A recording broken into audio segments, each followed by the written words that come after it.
हमारा गिला है और हमारा गिला डायरेक्टली पेशावर हाई कोर्ट के चीफ जस्टिस साहब से है। पेशावर हाई कोर्ट का चीफ जस्टिस साहब जो किरदार अदा कर रहा है, ये किरदार कोई नया नहीं।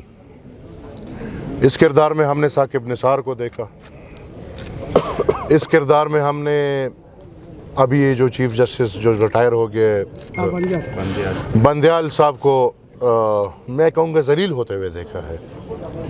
इब्राहिम खान को हम बहुत अरसे से जानते हैं, हमें पता है ये सवाबी का है, ये असद कैसर के गांव का है और ये मरगरी वकीलान का भी रह चुका है। आज के माहौल में अगर वो अपना इलाकाई ताल्लुक़ को सियासत के ऊपर रखे, जिस तरह के आप सबको इल्म है, इसी हाई कोर्ट में मैंने इमरान, जनरल फैज़ और बाकी कुछ लोगों के ख़िलाफ़ केस डाला हुआ है। मुझे अभी तक एक तारीख़ मिला है और मेरे ख़्याल में केस को 6-7 महीने हो गए हैं, मुझे अभी तक तारीख़ नहीं मिल रहा। दूसरी तरफ पीटीआई के लोग जाते हैं, उनको उसी दिन हेयरिंग का मौका दिया जाता है और फिर अजीब दास्तान हाई कोर्ट से निकलती है कि इन लोगों को ना पुराने किसी केस में पकड़ोगे और ना नए किसी केसेस में पकड़ोगे। ये मेरे ख्याल में काबिल बर्दाश्त अमल नहीं है। परसों देखें, मैं नाम नहीं लूँगा डायरेक्टली, मौका मिला तो सब कुछ सामने होगा। बनू में एक 9 मई के साजिशी के ख़िलाफ़ जो 6 महीने से छुपा हुआ था, उसके ख़िलाफ़ तारीख़ चल रही थी।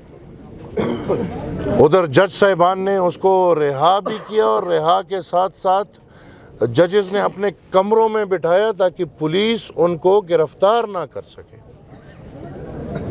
और फिर सोने पे सुहागा, अगर हम गिला करते हैं, अगर हम बात करते हैं, या अगर मरगरी वकीलान जिस तरह सब ने देखा कि उन्होंने आइन और कानून की बालादस्ती के लिए और हाई कोर्ट के वकार के लिए उन्होंने इस चीफ जस्टिस के ख़िलाफ़ स्ट्राइक किया और दुनिया के सामने उसको वाज़े किया, तो बदले में चीफ जस्टिस साहब ने हमें डायरेक्ट धमकी दी।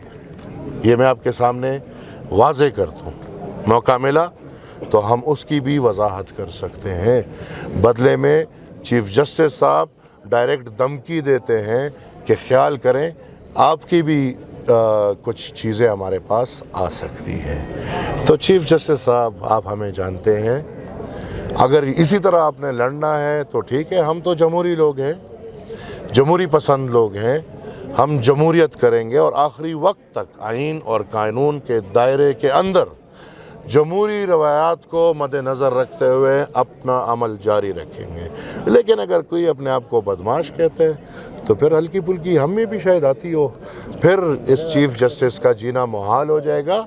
और बदकिस्मती उसके लिए ये है कि कुछ चंद माह रह चुके हैं, उसके बाद हमें पता है इधर फिर एक्स चीफ जस्टिस या रिटायर्ड चीफ जस्टिस बेचारे कुछ वकला के कपड़े पहन के फिर वकालत कर रहे होते, फिर इधर इसके लिए ज़िंदगी गुजारना बहुत मुश्किल हो जाएगा। तो मैं once and for all chief justice Peshawar high court को अपनी कौम के मद्देनज़र, अपने अवामी नेशनल पार्टी के सदर होने के नाते, इस सूबे का एक ज़िम्मेवार होने के नाते, मैं चीफ जस्टिस को ये आखिरी दफ़ा इधर से पैगाम देना चाहता हूँ कि अगर इसके बाद हमें पता चला कि आपकी अदालत कुछ लोगों के लिए फेवरेटिज़म कर रही है, तो फिर इस अदालत में आपका बैठना मुश्किल हो जाएगा।